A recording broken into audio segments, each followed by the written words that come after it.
In John 19:35, John says it like this way in the big book of John.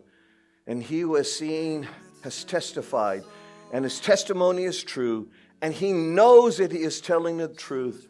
And the reason John is saying this is so that you may believe.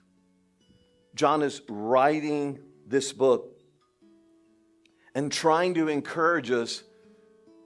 And he would top it off if he was here by saying this. How do you know my testimony is true?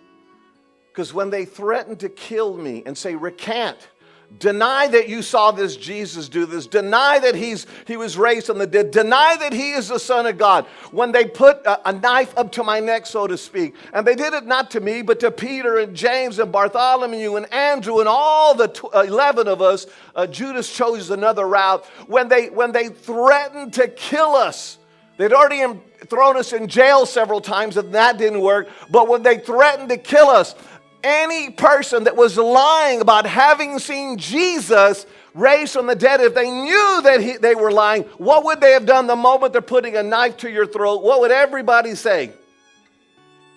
I didn't do it.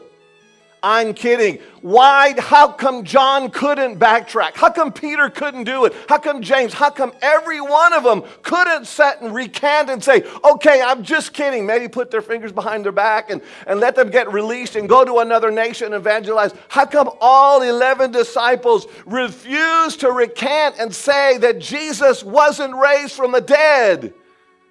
Because they would rather die than lie.